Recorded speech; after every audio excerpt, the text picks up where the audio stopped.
Hey all, Jordan here, hope you're doing well. Welcome back to a new video. Today we're looking at the newly announced Corsair HS80 RGB Wireless gaming headset. Now there's a whole host of different features packed into this, so I'll go through the main ones and then cover the others as we go throughout the video. So the HS80 RGB is designed for PC, which is what I'm going to be reviewing it on, PS4 and PS5.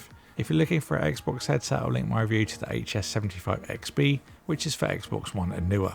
So the HS80 is using Corsair's slipstream technology for extreme low latency wireless connection up to 60 feet by keeping the high resolution sound. In addition to that, PC users can also download the Dolby Atmos software to further enhance the audio. At the heart of the headset there are two 50mm custom tuned neodymium drivers with a frequency response from 20Hz to 40kHz. For those of you that like listening to high resolution files, using these wired can give you 96kHz playback. For chat, Corsair's fitted the HS80 with a high bandwidth omnidirectional microphone with some extra tricks that I will show you in a minute. So inside the box we have the HS80 in a small accessory box. Inside that we have the wireless USB adapter, a 2m braided USB-A to USB-C cable for charging and wired playback, and some documentation. So let's get on to the headset, and the HS80 is themed more like the Corsair Void headset with a squared off design rather than the recent rounded ones we've seen like the HS60 Haptic or the HS75 XB. Personally, I'm all for this design. In my opinion, I think it makes it feel a lot more sleeker and stealthy. You'll find a mostly matte grey and gunmetal theme here, and thankfully the headset's fairly resistant to fingerprints. There are a couple exceptions to the grey and gunmetal with a gold accent on the ear cup swivel and a yellow accent where the drivers connect together. This is much like you see on some of the more recent Corsair cases such as the 4000D. On each ear cup we've got the Corsair logo, and this is offset and smaller than we see on other headsets, which is more minimal and less shouty. This is actually RGB but will light up white by default and then red while pairing and powering off. The wireless adapter also performs the same action so you can easily see the status. Also the red makes it easy to power off the headset without having to listen to the audible power off sound. As in the name, this is RGB and I'll cover that off later in the video. On the back of the left ear cup we have the controls, and it's pretty simple on the HS80, just a power button and a volume scroll wheel, LED indicator and then USB charging port below. When plugged in, the LED indicator will show green for high battery, orange for medium and red for low. It will also pulse when plugged in for charging and then stop when the battery is full. Moving around to the microphone, as I mentioned, this is omnidirectional and it has an automatic mute when flipped up, which is really handy and much more convenient over a button that you have to search to find. When the mic is active it will light up white on the end and then change to red when flipped up to show it's muted. There's also audible sounds for power on, pairing and when muting and unmuting the mic, very helpful for users with visual impairments. In addition to the sound, you can actually feel the point that the mic mute switches over when you lift it. I like this as it gives you a physical feel for the mute as well as an audible sound. The microphone itself is flexible, allowing easy positioning for the mouth, and here's a quick sound sample so you can get an idea of how you'll sound.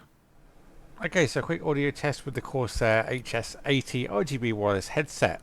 As you can tell, it's a pretty good microphone. I don't have it quite as close to as my mouth, so it kind of avoids those breathing sounds. It's just slightly off to the left, but I think which is probably the best positioning for it. Overall it's pretty good, and it's very helpful with the flip up thing to mute it. No audible sound when you mute the microphone either,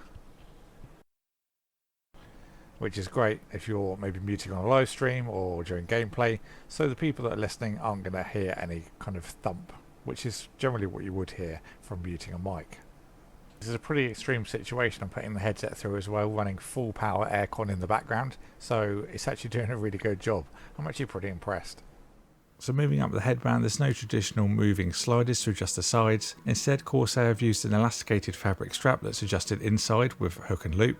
The strap has a small amount of padding too, with a pleather coating, and because this strap suspends the headset, that means there's less pressure on the top of your head, enabling you to use it for longer periods of time without discomfort. That plus the soft material on the ear cups makes for a very comfortable headset. For those wondering, the ear cups can be removed for cleaning. They simply twist off, clockwise for the right and anti-clockwise for the left, and don't be afraid, it can take a bit of pressure to click off. There's also some range of motion to the ear cups, making positioning very easy, and they can be rotated to easily sit on the desk or on your neck when you're not wearing them. On the top of the headset we've got a simple Corsair logo. This is a softer feel plastic, different to what's on the side of the ear cups. This can gather grease more easily than the sides, but it's no biggies, it's fairly easy to clean. So as we've taken a look around the headset, let's have a look at what options we've got in IQ. So jumping into IQ, here are the lighting effects and all the presets down the side. I will actually show you a video later on in the video while I'm doing the outro that shows you all the different RGB effects that I've just shown you here, just to give you an idea of what you can expect from it.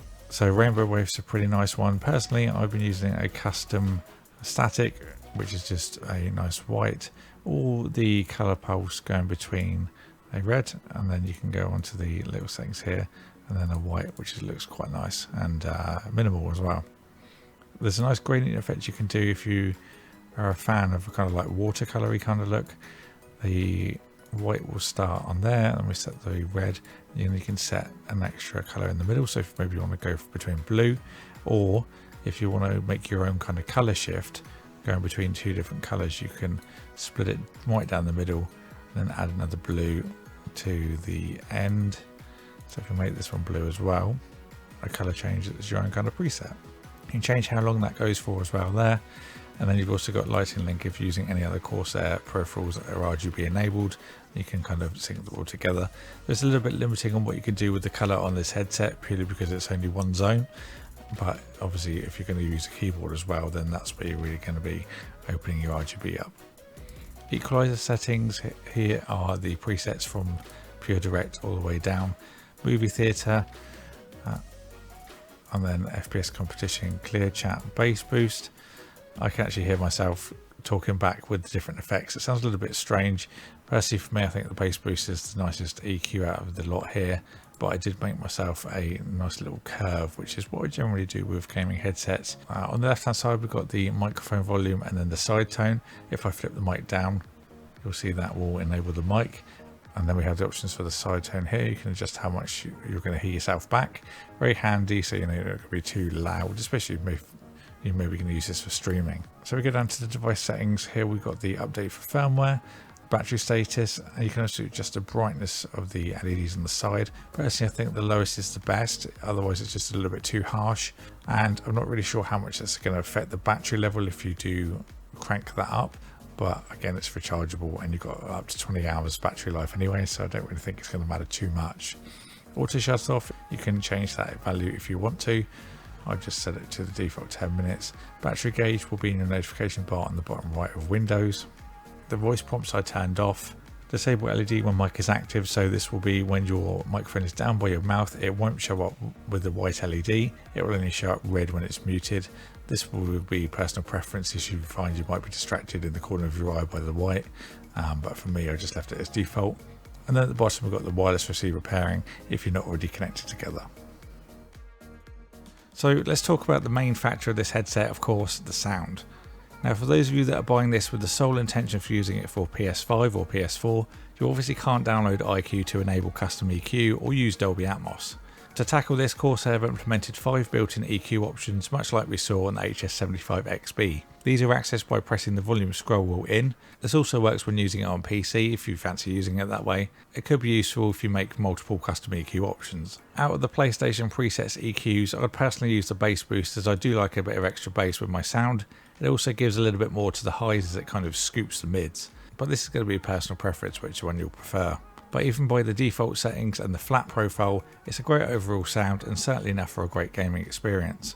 Now as I showed in iQ, you've got customizable EQ, meaning you can really dial this into your own ears. As I said, with the default profile these sound great, but for me personally I like to add a slight curve into my sound with the bass and highs. This really makes all the difference for me and I've stuck with this EQ from the moment that I set it, and for gaming and music it's just a good all-round EQ. Now unfortunately I couldn't get Dolby Access working on my PC during my testing period, but that's just a stupid Windows problem and it's unrelated to the headset itself. So once I do get it working, I'll add a pinned comment down below with the experience, but make no mistake, you don't need to have that to get an excellent sound with this headset. I'm pleasantly surprised with the microphone quality. Usually they're nothing to write home about, but I'm really impressed with what's on the HS80. During the sample that you heard I was actually running my AC at full chat, so for it to be as clear as it was really impressive. This is certainly enough for game chat, conference calls and maybe some live streaming. However, I would say if you're serious about streaming, then a large desktop diaphragm mic with a pop filter is the way to go. It's just unmatched. The flip to mute headset's a really good feature on this headset. I really love it. I use the HS80 RGB on the daily and it's a little bit annoying having to find the button to mute each time, but the flip up microphone on this is just so easy. That plus the LED indicator for visual feedback is really good. I did find myself turning off the voice feedback as it tells you that the mic is muted and the side tone if you have it enabled, and that amount of voice feedback each time can be a little bit annoying, especially when muting and unmuting in quick succession.